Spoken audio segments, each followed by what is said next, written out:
नमस्कार मित्रांनो, स्वागत आहे तुमचं आमच्या चॅनलवर. आज आपण बोलणार आहोत मराठी चित्रपट सृष्टीच्या एका सम्राज्ञीबद्दल, अलका कुबल यांच्या. माहेरची साडी, कुंकू लावते माहेरचं, आई माझी काळूबाई अशा सुपरहिट चित्रपटांमुळे 80-90च्या दशकात महाराष्ट्राच्या घराघरात पोहोचलेली अभिनेत्री. लाखो लोकांची लाडकी लेक, सून, बायको म्हणून ओळखली जाणारी अलका कुबल. पण प्रश्न असा आहे, त्यांचं करिअर अचानक का कमी झालं?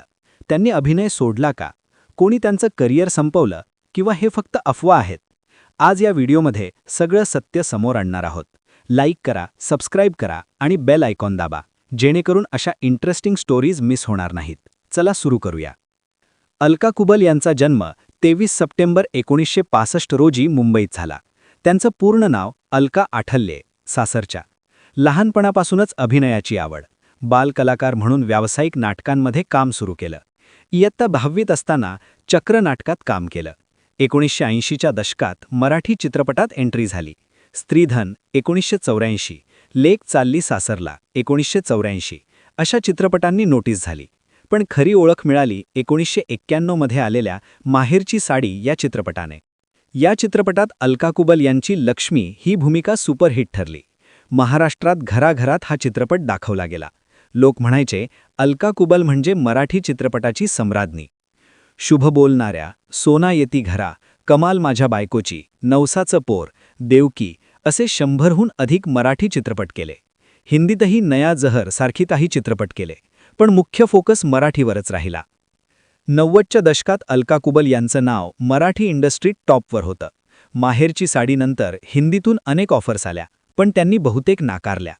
2023-25 मध्ये दिलेल्या मुलाखतीत अलका कुबल यांनी सांगितलं, माहेरची साडीनंतर हिंदी चित्रपटांच्या अनेक ऑफर्स आल्या, पण मी नाकारल्या. मी धार या हिंदी चित्रपटात फक्त गेस्ट रोल केला, कारण मराठीत मी सम्राज्ञीसारखी होते. ते सोडून हिंदीत जाऊन काहीतरी नवीन करण्याची गरज वाटली नाही. त्यांनी स्वतःचा निर्णय घेतला की मराठी प्रेक्षकांना प्राधान्य द्यायचं. पण हळूहळू 2000 नंतर मराठी चित्रपटसृष्टी बदलत गेली. मल्टिप्लेक्स, नवीन दिग्दर्शक, नवीन अभिनेते-अभिनेत्री आले. पारंपरिक फॅमिली ड्रामा कमी होऊ लागले. अलका कुबल यांनीही काही वर्षांनी अभिनय कमी केला, पण पूर्ण सोडला नाही. 2020 मध्ये आई माझी काळूबाई या मालिकेत अभिनेत्री आणि प्रोड्युसर म्हणून काम केलं. म्हणजे करिअर संपलं असं नाही, फक्त मुख्य भूमिकांमधून कमी दिसू लागल्या. आता मुख्य प्रश्न, अलका कुबल यांचा करिअर कोणी संपवला? सत्य हे आहे की कोणीही संपवलं नाही. हे स्वतःचा निर्णय होता. काही लोक म्हणतात इंडस्ट्रीतून बाहेर काढलं गेलं, पण पुरावा नाही. अलका कुबल यांनी स्वतः सांगितलं की त्यांनी बॉलिवूड ऑफर्स नाकारल्या, कारण मराठीत त्यांना राजशाही मिळाली होती. मुलींना अभिनय क्षेत्रात येण्यास पाठिंबा दिला नाही, कारण मी पडद्यावर रडले तरी घरात हसत राहिले, पण मुलींना तसं त्रास द्यायचा नाही, असं त्यांनी 2025 मध्ये सांगितलं.